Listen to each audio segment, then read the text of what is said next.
Greetings, greetings, greetings, greetings, greetings, greetings. You are now tuned into the Vault. Trust Christian, know not to control everything. Just want to thank you for tuning in live, listening to replay. Always appreciate everybody that tunes in live or listens in the replay. Always appreciate it. So thank you all. Today's episode is the Vault, episode 279. Trust our prenuptial agreements. Definitely appreciate everybody that tunes in live or listens in the replay. Always feel free to type into the chat, where you're listening in live from. Just feel free to type in the city or the state or the country where you're tuning in live to let the listeners behind you know where you're listening from. So we always appreciate everybody for tuning in live, listening to the replay. This is definitely appreciated. So today's episode is always going to be what it's always going to be. We're going to do our best to bring to you all what you all know is the best for you all when it comes to episodes.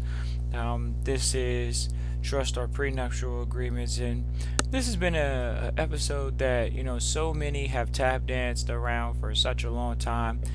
This is not to be construed with legal advice. We're talking about examples from our trustee training and just the consensus in the marketplace for these type of things. So obviously a trust involves having trust, but trust our prenuptial agreements makes the mindset of a relationship a lot more solid. So we're going to jump into it from many different angles, whether it's esoteric or exoteric, because this topic warrants further discussion. Trust or prenuptial agreements. This is something that may not be talked about in many communities, but it's something that's very common in many other communities, just because of protection of assets on the front end. From an asset separation perspective, these are things that we've seen for years. Trustees that practice these type of agreements, these prenuptial agreements, they ultimately live better if there ever is a departing. And you see sometimes a lot of very, even some celebrities sometimes have very easy breakups because they had a clear separation of assets. And that just comes from having a prenuptial agreement in place, walking into a relationship with a mindset of I have assets. And so there's a level of trust that's established, which the trust that's established in prenuptial agreements traditionally are going to be family trust. And that's because now the family estate is doing what? The family estate is making moves. It's the family now. The prenuptial agreement says that the family, from this point forward, that new name is what gets the credit, not me anymore. So it's almost like you do put those old businesses down, even though those old businesses might be yielding capital, and there's a separation of assets. You still see that there is an involvement in a new entity, and that would be the new moving family forward, the new family trust, the family trust that you're walking into that marriage with. And so we wanted to talk about this because this is something that we get in quite a bit of our consultations about how people handle marriages and things like that. So we're qualified to speak on it. Once again, even from the trustee perspective, where we get trustees coming through, people getting consultations, and think about how many people either involve their significant other or don't. Now this is the reality. Are you involving your significant other or are you not? But how many people are involving their significant other? And we've heard this for years. And we've had people literally in consultations ask us, do they have to have their other partner involved? As if they weren't gonna involve them, which they weren't. We know they weren't. That's why they ask these questions. The people that usually don't want to involve their significant other, they ask those type of questions. They literally, it's a resounding, this is what they ask. This is what they ask every time.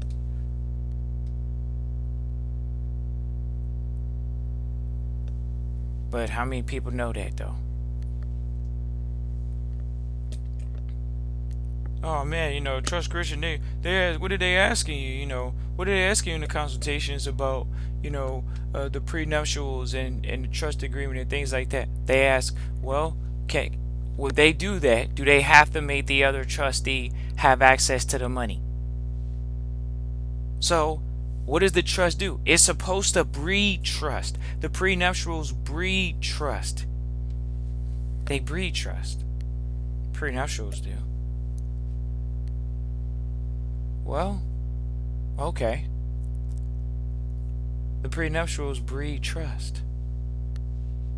But when people are looking at these contracts, are they looking at it from that perspective that it's a contract? It's a contract. Trust are contracts, just like contracts are prenuptial agreements. And so, since we know that that's the case, we're moving in the manner in which, yes, it creates some of the highest level of asset protection. And that's the bottom line. That's the most important thing. It protects all the parties. It creates clear asset separation, which is great. Sometimes people step back from their asset holding, we think about it. You're not asking people to get rid of their holding. You're not asking people to do that. What are you doing?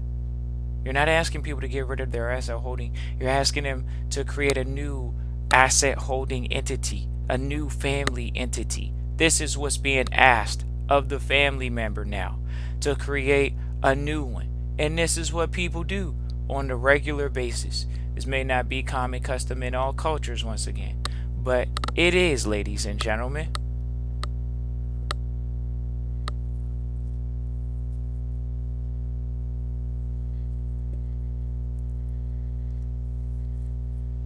So, prenuptial agreements, how do they handle well when people are coming through and they're on the trustee training?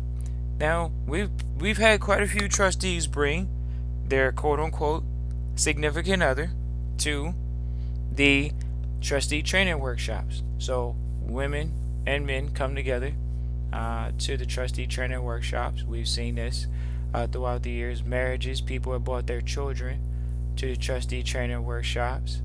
So we see where that is. So what happens when these contracts are instituted? How do families operate? Well, traditionally you do end up seeing a team stick together. They do end up having to stick together because of the contracts that they have in place. It's not a must, it's not a have to. It actually forces both partners to learn it, because they end up saying, okay, well, if the other partner is embarked on this journey, I'm embarking on this journey with them. So you end up seeing a lot more group consensus in that particular aspect. So this is some of the things that we see when we see people in these contracts. They traditionally operate a lot more free flowing with their business ventures now. Once again, there are quite a few successful, whether you want to call them celebrities or not. They are definitely made it a point to what we would call they're in that correct position that we're talking about here, whether it's prenuptials. It's something that's just talked about when you traditionally have an agent of that caliber, somebody that's helping you make royalties in different jurisdictions, and they're saying, hey, look, you getting multi-million-dollars here from this and that, and hey, look, this is a high profile situation, so let's go ahead and keep it under, keep it separated, in case anything does to happen. They have these guys that are sitting over there with the lawyers, and they're kind of say, hey, we need to watch this, like it's their money, we need to watch this, watch out for this and watch out for that, and they're giving you the probabilities of these things happening to you, and so you don't want that stuff to happen to you. Of course, nobody wants that stuff to happen to them, but bad things happen to good people all the time as well. So you see people that are a little bit more protective of their assets. Maybe not everybody's protective of their assets, but particularly people in this particular thought process, they are definitely looking to protect their assets, and that's very, very important. Very, very important. And so no one can justify around it and say, oh, what do you mean it's not gonna it's not worthwhile, learning about that. Well, there are certain people that their relationships are not that. See, it's interesting because it's not like a bragging right or anything, but when you go to sometimes like A-list people's parties, when you have to sign non-disclosure agreements, when you go to high-end parties and you have to sign non-disclosure agreements, those things are real, ladies and gentlemen. So why would it be anything different in any type of marriage or relationship where a trust are prenuptial agreements? That's what it comes down to. It's just a contract. It's a non-disclosure agreement saying, okay, I'm gonna disclose this much to you, but you're not gonna have this much disclosure over these assets. There's a clear separation of assets. How many people want it that way? Well, some people do want it that way. And now we see the difference that, okay, trust is only for a different group of people. They say people with money. Obviously, those are people that we just mentioned. So, at the end of the day, we're going that far. And in the prenuptial agreements, some people say those are things for people with money as well. Then you can draft your own private contract. So why would it be a bad thing to draft your own private contract? You can do that.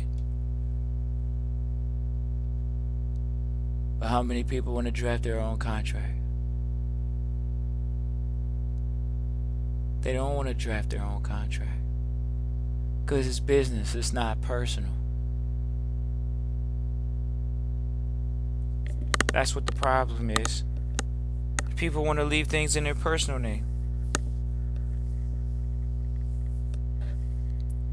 Prenuptial agreement, you can talk to any lawyer and say, hey, look, you can either talk to them and they can put one in place, or you can put one in place privately between the parties. Greater level of protection and security. This is how people get around the situations with, the state and things of that nature. Because there's prenuptial agreements in place. No state can impair the obligation of a contract. But how many people are following suit? Trust Christian, I don't know what to write. Man, we got to do everything for you. They giving you the they giving you your out. But how many people need it spoon fed to them? Right? How can you be free being spoon fed anything? How?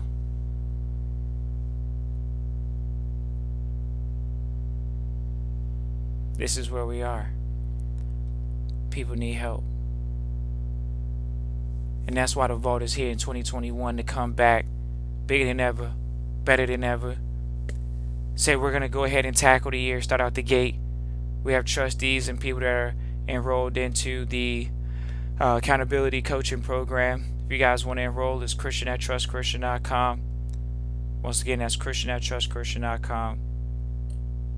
We also have the trustee training still rolling. Going to go straight into 2021 and keep steam rolling. And right now, we see where the marketplace is. There's a demand. People are falling into money. Some people are getting rich right now. Those are the ones we dealing with. The ones that are falling into some money. The ones that have capital, that are growing capital. They got something to lose. Intellectual property, hard assets. They don't want to give any of that away. But how many people sit in trustee training, or how many people come through trustee training, we should say, and their partners don't learn at the same time they learn it?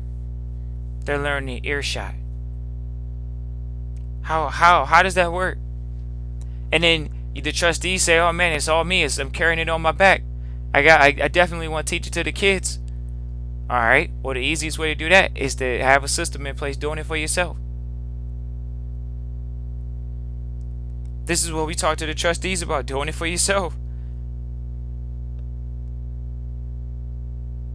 You got to do it for yourself.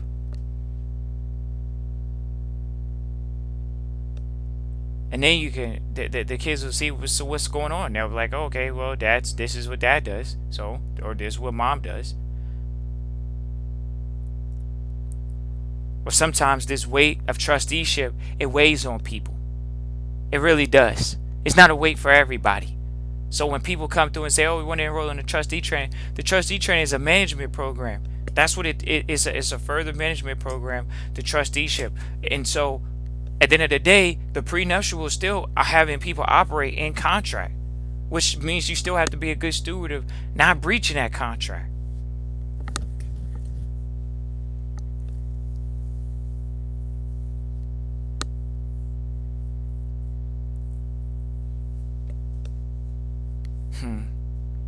Trust the prenuptial agreements.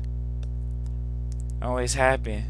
These are some of the first contracts that they had here on the land in the United States and many other countries in the world were trust contracts, which would be prenuptials for the family, so the family could hold on to the land, so it wouldn't just be parsed away.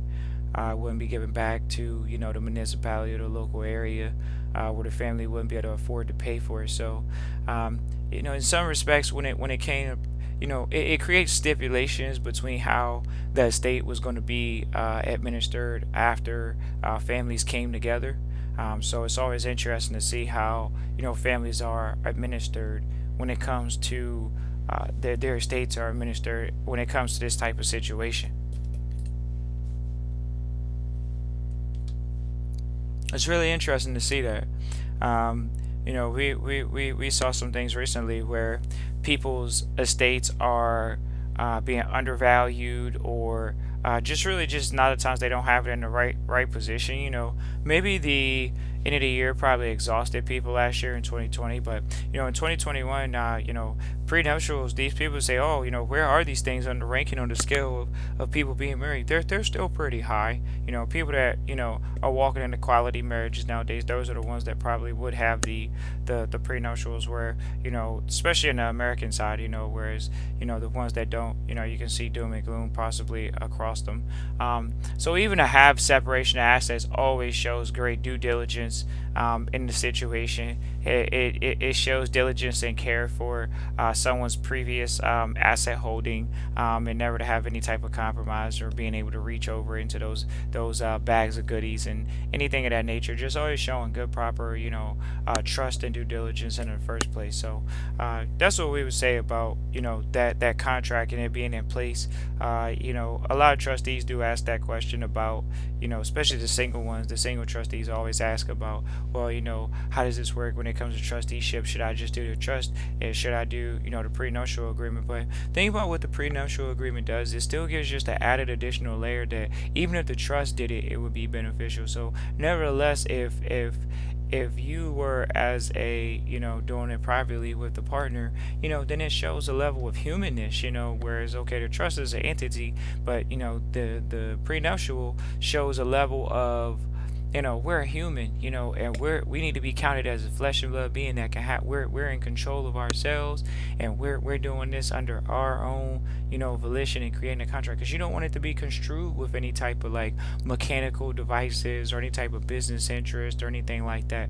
And that's important. That's partially why the law is able to particularly and this is not legal advice, this is just talking about how basically where if you're with another partner, because of certain laws that are written in general, they classify you as together, and so by that being the case, there's these additional laws that continue to just keep coming on and keep coming on about, oh well, since you were together, we're going to enforce this law and this law. Okay, sure. So doing things in a prenuptial fashion creates a more of a human flesh and blood being construct as well, against the prima facie evidence that says, oh, this is a marriage under the state and the things of that nature. It's like, okay, it's not that it's not under the state if you're going that route, but at the same time, we have our own private rights, and we have our own rights to create our own private contracts and do things of that nature. And it's just that simple. That's what the trust is. It's a private contract. With a prenuptial, it's a private contract. That's what we've been telling people since day one.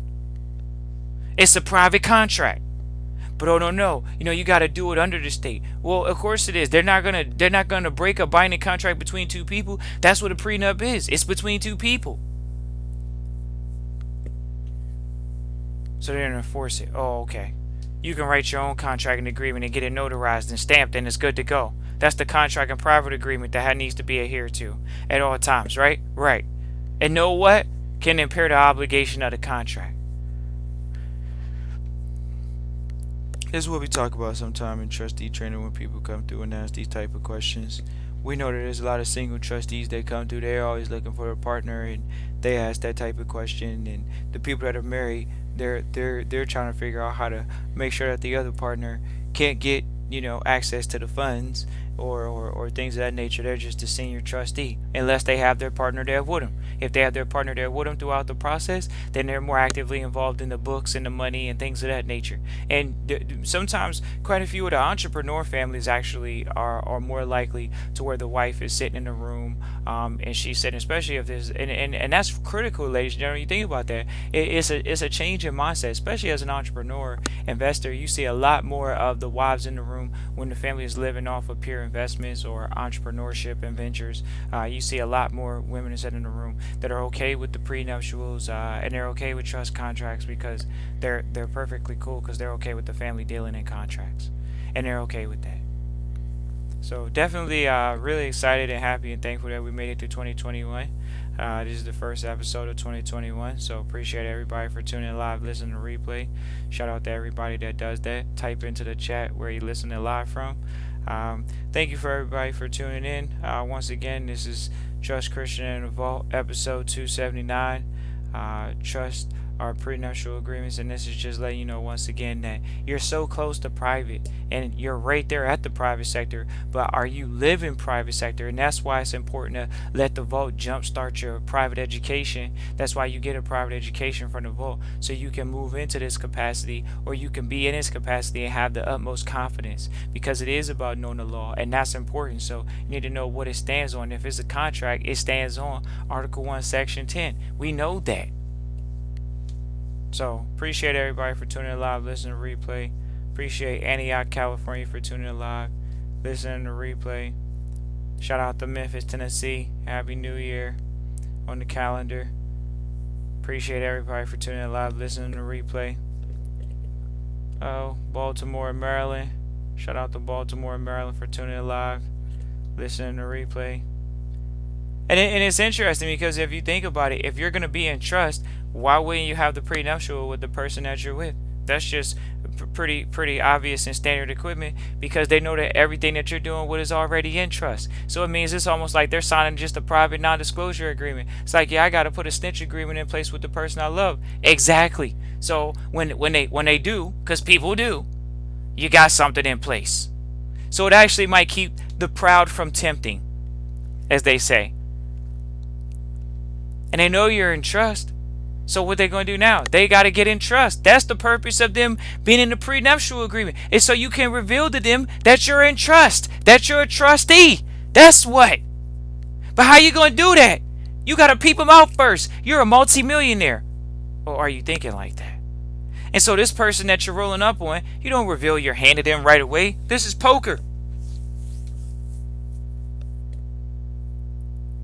Prenuptial agreement. That's what happens. Shout out to everybody that tuned in from everywhere. Listen live, listen to replay. Christian at trustchristian.com. It's Trustee Training. To know that we finally did the episode about how this is a private agreement. How trustees come through and they learn about this in the private side, but we finally had to say it in the public. This is a private agreement. It's that simple. We had to finally say it. So are you going to enforce now that you're in the private sector? You say you're a trustee, and you're going to enforce the prenup? Oh no, Trust Christian, I don't think it's important. It's like having the declaration with the agreement. Trustees? But oh no. I don't know if I can enforce this with the person that I'm dealing with. Well, you already know that if you can't enforce it with the person that you're with, you already know what compromise is coming. It's a compromise and a breach of trust. That's what it is. The prenuptial creates a form of non-breach of trust. So when they do, you already have things in place that keep assets protected. Why? Because assets are separated. That's why the assets are separated in trust, because you trust, right, each other, right. So you don't need to have access to this.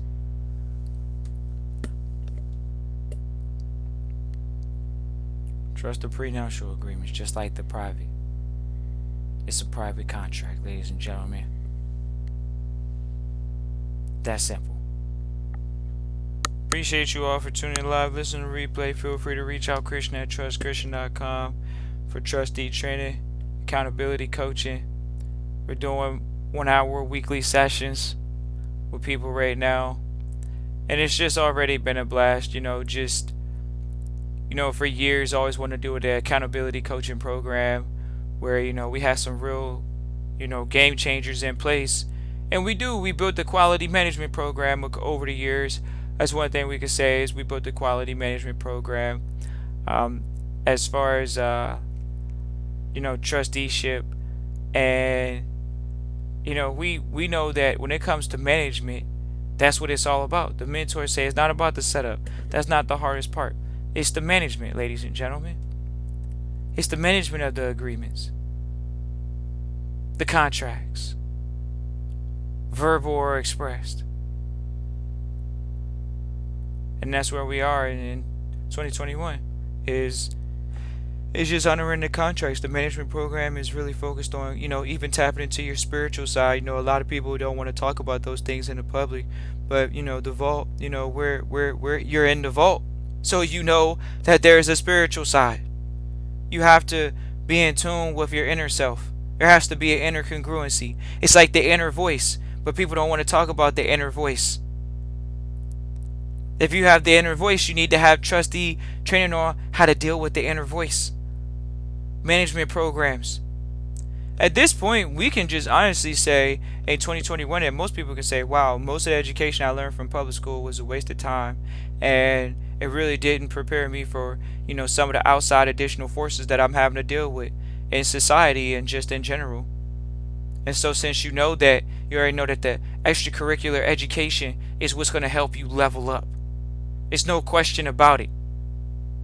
The additional information now, it just costs. It's like, dang, all right, this isn't like public school where maybe even I can go to college and get like a college degree. It's like, nah, I'm actually gonna have to pay for my education privately. Like, man, that's we could say it sucks, but sure, you're only getting more valuable because you're learning new skills. What are your skill sets? What are your management skill sets? You know how many people run away from being a trustee? Why? Because they don't want to manage money. People are emotional. They don't want to manage money. Oh man, you know how many trustees and people come to the program and they're worrying about money? Worrying about their emotions? Their emotions get in the way of them creating prenuptial agreements. Being able to be a quality trustee. Oh, Trust Christian, I can't make a quality decision because my emotions are in the way. Okay. How you going to be a quality trustee? You're not making logical decisions. The document is logical. It's not emotional. You don't want to make room for that. Because when you can bring emotion into it, you can bring room for judgment and error. You have to look at what it says, and live by it. That's where we are nowadays, though. How many people run away from being a trustee? Of course they do. What do you mean? We know multimillionaires that run away from being a trustee. They just want to go out. They want to be at stage 3. They want to work and make the money. There are people that want to work and then enjoy the money. But we already know they're going to work to make the money. But at the end of the day, when you're not overlooking the business as a CEO, ladies and gentlemen, what position are you in? Are you a founder of the company? Are you the CEO? What part are you on the board of your family estate? Because there is a level of responsibility that starts now with you, the family estate, trustee. And it is a lot of weight. A lot of people say, oh man, it's a lot of weight, Trust Christian. I'm the only one that's doing this. And I don't know anyone else. Ladies and gentlemen, that's how elite the trustee training is. It's elite. It's that elite. No, there ain't that many trustees. But then we also give you resources to get around what? Other higher paid trustees. That's what happens. You get around higher paid trustees. Trustees that are managing more money, managing different assets. That's what trustee training does. Trustee training says people in trust deal with people in trust. So when you a trustee, you getting around other trustees. That's why we got to do the trustee workshop this year. So people can smooze, as they say. So you can do the happy hour cocktail hours, right? That's what they do at these places. Oh, but oh no, they don't do that on the lower end where you're making less than $250,000 unless you're going to like a club. Exactly.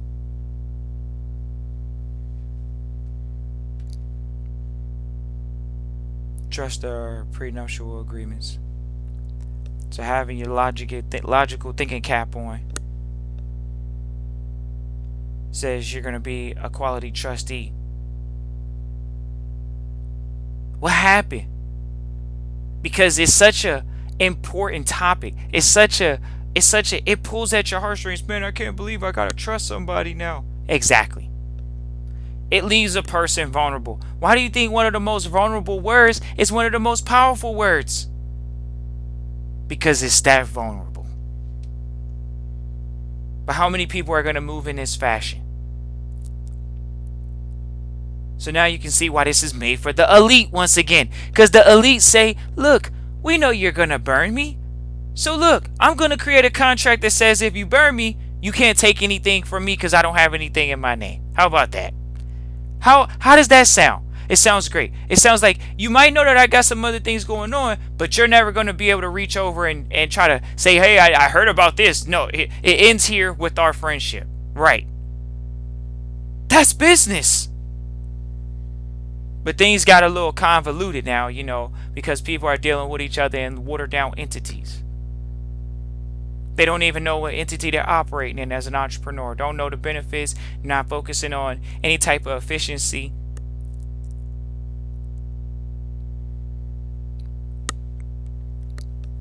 So let's keep it moving. How are you going to handle this situation? Trustees come through. They say, look, I guess I'm going to handle it where I'm going to have to put this in place. So they do. They say, but where do I get it? I say, you can either go to a lawyer and get one, or you can come up with one privately and do a contract. It's private. And that's where the conversation ends. So you can feel free to call in. Christian@trustchristian.com. The call-in number right now is 443-296-2465. Once again, the call-in number is 443-296-2465, and the number is actually inside of the description of the show. So feel free to call in right now if you want to call in live. But trust are prenuptial agreements. And we've had many trustees come through that they're married and ones that are single. And the question comes up with both. The married couple almost want to know, can they put one in place? Or they want to know to make sure, do we need to create separate ones for ourselves? Well, it's not that it's separate for yourself. It's just separation of assets. Right. Because asset protection is what leads from asset separation. The trustees know this. This is what they're trained in and knowing. This is what they're training their children to know now. They're talking to their children that way. Asset protection comes from asset separation, children. Exactly. But how many people are missing out on the private education? In 2021, can you let that go past you? We're going to find out. Appreciate you all for tuning in live, listening to replay. Christian@trustchristian.com. Once again, the call-in number is 443-296-2465. We're getting ready to probably end this episode. So, hey, if you definitely always call during the show. Never will be picked up outside of the show, but just always feel free to call in during the show. And it's just been a blessing to come into 2021 and come in 2021 strong, and we look forward to everybody having a great year. And the accountability coaching, you think about it, that means we only got 52 lessons this year, and we're already into the first week. We got 52 weeks to make something happen in our lives that has never been done before. And that's what trustees are looking for right now.